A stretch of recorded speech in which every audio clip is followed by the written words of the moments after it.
אם בנייטיז הייתם נוסעים עם עוד 4 ילדים אחרים לטיול, אני יכול להתערב איתכם שלאחד מהם היה גיימבוי. הגיימבוי היא באמת אחת הקונסולות הכי נוסטלגיות שיש, גם בארץ, אבל כמו לכל קונסולה, יחד עם משחקים ממש טובים, כמו זלדה ומריו, גם לה היו משחקים ממש גרועים, או כמו שאוהבים לקרוא להם סטינקרים. אז היום אני רוצה להציג לכם 5 משחקים שכמעט הצליחו להרוס לי את הילדות. ועוד דבר קטן, בקשר לחולצה הזו, מישהו מכר לי אותה כיוניסקס. רובוקופ 2 אמור להיות משחק רן גן, כמו שאר המשחקים שלו שאנחנו מכירים ואוהבים. במקום זה מה שקיבלנו הוא משחק איתור מתסכל. משום מה רובוקופ יכול לקפוץ לגובה של 2 קומות, אבל הוא זז כמו צו, אפילו יחסית לרובוט. השלבים המשעממים, פשוט הולכים משמאל לימין, עד שמגיעים לסוף השלב. בין שלב לשלב יש פאזלים מעצבנים שצריך לפתור ב-60 שניות. כנראה שגם מי שיצר את המשחק הבין שצריך לעשות הפסקה מהשעמום הגדול הזה. החוברת הוראות של המשחק מתגאה בכך ששום דבר במשחק לא רנדומלי, ואפשר ללמוד איפה נמצא כל דבר ואיך האויבים מתנהגים. הם אולי חושבים שזה פיצ'ר, אני חושב שקוראים לזה עצלנות.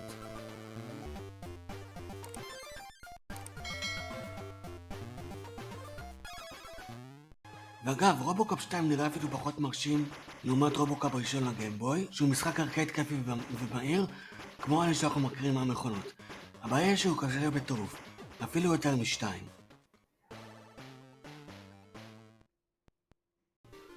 ביטלג'וס מבוסס על סדרת האנימציה לפי הסרט, סדרה שממש אהבתי כילד. LGN ידועה בכך שהיא שכרה מפתחים חיצוניים כדי לפתח משחקים מלוניים במהירות. ואם אני צריך לנחש, אף אחד בחברת טררה המצוינת לא באמת התלהב במשימה. רוב המשחק מורכב מאוסף של מיני משחקים פשוטים ומשעממים, כמו זה שבו אתם צריכים לאסוף טיפות שנופלות מהתקרה. המשחקים האלה ימצאו את עצמם כבר בתקופת האתרי, בערך עשור קודם. שאר שלבים ושלבי פלטפורמה משמימים, ובעיקר מתסכלים.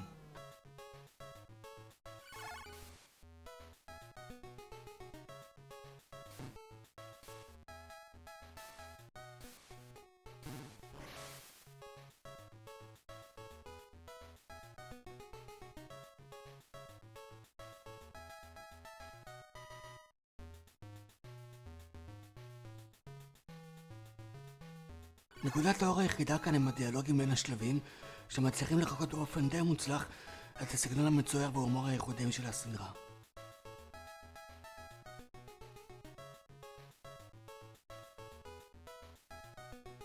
את מורטל קומבט המקורי באמת שאין צורך להציג. זה המשחק שהראה על סטריט פייטר, מאיפה הדג מוציא דם. גרסת הגיימבוי יצאה ביחד עם כל שאר הגרסאות במורטל מנדי, 1993. אין לי בעיה עם ההיעדרו של ג'וני קייג' כי הדמויות בסך הכל גדולות והמקום על המחסנית של המשחק מוגבל. כן, יש לי ולהרבה אחרים בעיה עם העובדה שהמשחק רץ כמו מצלת שקופיות. לפעמים לא ברור אם האגרוף שלכם מפספסת ליריב או פשוט עובר את דרכו. וכמובן שגם העובדה שהמשחק מצונזר באופן דומה לגרסת הסופר ניטנדו לא הופכת אותו לאטרקטיבי יותר. לפחות המוזיקה נשמעת מצוין אפילו ב8 ביט.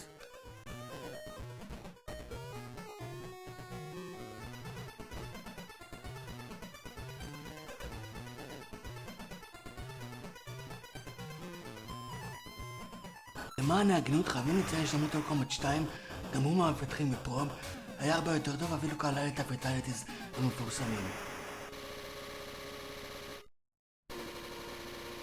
למרבה הצער מידווי לא הצליח למצוא מפתחים באותה רמה למורטל קומבט 3, שהיה גרוע כמעט כמו מורטל קומבט 1.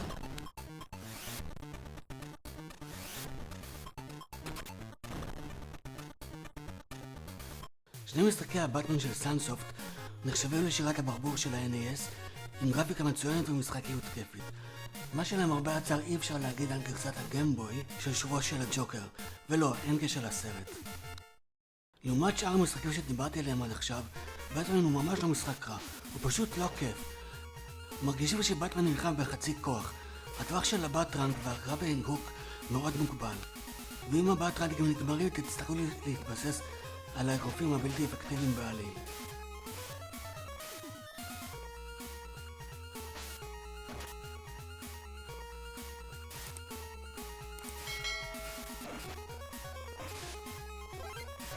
המשחק אומנם נותן לכם לבחור באיזה שלב מהשלושה הראשונים להתחיל, אבל כשכבר בשלב הראשון אתם צריכים להצמד רוב הזמן לתקרה כדי לא ליפול למים, אתם יכולים להבין לבד לאן זה הולך.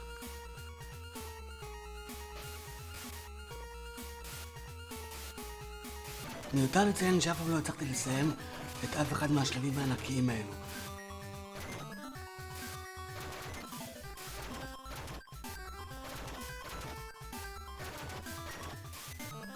בדרך כלל פשוט הייתי מדליק את הגיימבוי, נפסל כמה פעמים, ואז מקשיב למוזיקה המצוינת במצב סאונד טסט.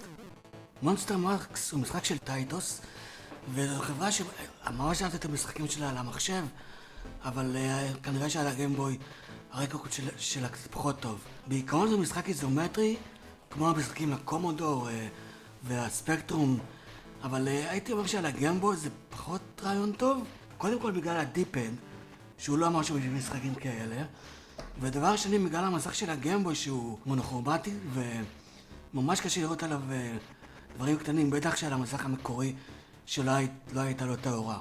אז בגדול, כמו שאפשר לראות, זה משחק חידות, ואתם צריכים למצוא פתחים, להרוג אויבים עם כל מיני דברים שיש לכם בסביבה, ולא יודע, פשוט הקצב איכשהו לא דיבר אליי, למרות שאני יודע שיש אנשים שממש אוהבים את המשחקים האלה. אני עכשיו, מה שאני מראה זה שלב אימון כזה, אבל שוב, זה שלב כזה שאו שאתם אוהבים אותו או שאתם ממש לא בקטע, ואז גם השלבים האמיתיים של המשחק לא יעשו לכם את זה. זה למשל שלב מתוך המשחק עצמו, יש פה איזה משהו שלא היה לי שום מושג שזה אויב. הנה, יש פה עוד איזה קטע מוזר עם טנק, צריך לגרום לנו לראות על משהו, אבל לא ברור בדיוק איך אני גורם לו לראות, אולי צריך לעמוד על הכפתור. בקיצור, זה משחק ממש למיטיבי לכת. זהו, אני מקווה שנהנתם מהסרטון, ויש לי עוד כמה הפתעות נוסטלגיות, אז שווה לעשות סאב.